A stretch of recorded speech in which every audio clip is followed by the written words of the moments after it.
Innal hamdalillah nahmaduhu wa nasta'inuhu wa nastaghfiruh wa na'udzu billahi min syururi anfusina wa min sayyiati a'malina may yahdihir fala hadiyalah asyhadu an la ilaha illallah wahdahu la syarikalah wa asyhadu anna muhammadan abduhu wa rasuluh sallallahu alaihi wasallam la nabiyya ba'da amma ba'du.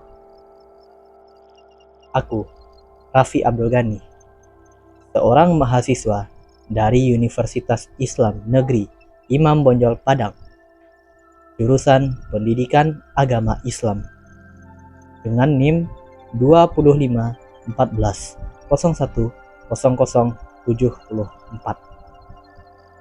Pada video kali ini, aku akan membahas mengenai hukum Islam.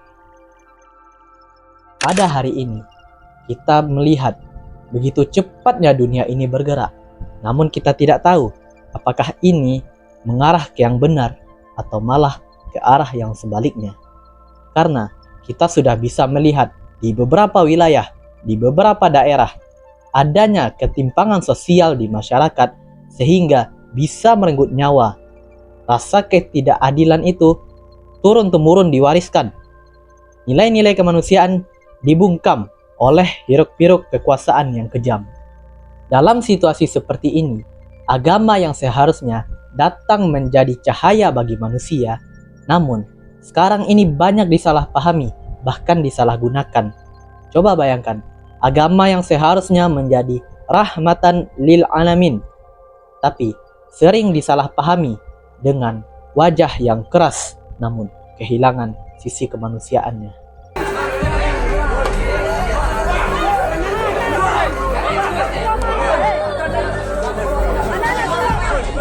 Disinilah pembelajaran hukum Islam menunjukkan urgensinya, terutama bagi mahasiswa pendidikan agama Islam. Bagi mahasiswa PAI, hukum Islam bukan hanya tentang sekedar mengumpulkan pasal, bukan hanya sekedar membandingkan mazhab dan dalil. Melainkan, hukum Islam ini adalah sebuah upaya dalam menemukan kehendak ilahi dengan realitas manusia itu sendiri. Dengan kata lain, hukum Islam meletakkan nilai keadilan di atas emosional. Karena apa teman-teman? Karena kelak kita akan berdiri di tengah generasi yang kebingungan arah. Coba bayangkan teman-teman, jika hukum Islam ini dipelajari secara kaku, maka ini akan membuat agama itu terasa jauh. Namun sebaliknya, jika agama ini kita pahami dengan secara mendalam dan utuh, maka ini akan menjadi jembatan bagi kita untuk mendekatkan diri pada Allah. Hukum Islam memiliki beberapa ruang lingkup yang bisa kita bilang luas. Di antaranya adalah, yang pertama itu adalah ibadah. Ibadah, hablum minallah, hubungan manusia dengan Tuhan, dengan Allah. Ibadah ini mengajarkan kita bahwasanya kita harus jujur dan disiplin dalam penuh kesadaran. Ibadah ini kita lakukan untuk menghilangkan segala kegelisahan kita pada dunia yang fana ini, sekaligus mengingatkan kita kepada Sang Pencipta, mengingatkan kita apa tujuan kita untuk hidup selain beribadah kepada Allah. Jika tadi hubungan manusia dengan Tuhan, sekarang kita masuk kepada hablum minan nas, hubungan manusia dengan manusia. Dengan apa teman-teman? Yaitu dengan cara bermuamalah. Muamalah mengajarkan kita bahwasanya menjadi pedagang, menjadi pengusaha itu haruslah kita lakukan dengan jujur, adil, dan penuh tanggung jawab. Karena keuntungan yang baik itu tidak boleh dengan merugikan orang lain. Sebagaimana hadis berkata, sebaik-baiknya harta adalah harta yang didapatkan dengan cara yang baik pula. Sementara dalam jinayah dan siasah, Islam menegaskan bahwasanya kita harus adil, bertanggung jawab, dan saling menjaga martabat sesama manusia.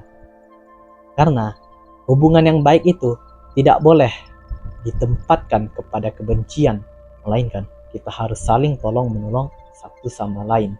Dan kekuasaan bukan digunakan untuk memperbudak, bukan digunakan untuk menindas, melainkan kekuasaan itu digunakan untuk melayani.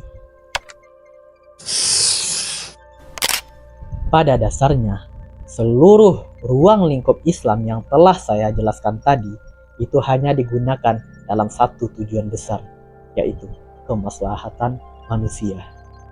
Para ulama merumuskannya sebagai maqasid syariah, yaitu penjagaan terhadap 5 hal. Yang pertama adalah penjagaan terhadap agama, yang kedua adalah penjagaan terhadap jiwa, lalu penjagaan terhadap akal, lalu penjagaan terhadap keturunan, dan yang terakhir adalah penjagaan terhadap harta. Nah, jika seandainya saat ini kita melihat dunia sedang kehilangan arah, sesungguhnya yang salah bukanlah dunia itu, melainkan yang salah adalah penjagaan yang rapuh terhadap 5 hal ini. Maka dari itu, hukum Islam hadir bukan untuk menghakimi dunianya, melainkan untuk merawat dunianya. Di tengah dunia yang penuh dengan kebisingan karena kebencian dan perpecahan, di sanalah kita akan hadir dengan wajah yang tenang.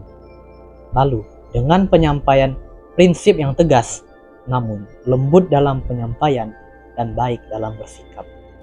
Karena pada akhirnya, ketika dunia sudah terlihat gelap, sesungguhnya yang dibutuhkan tidaklah suara yang paling keras, melainkan ilmu yang jernih, hati yang bijak, dan hukum yang berpihak kepada kemaslahatan.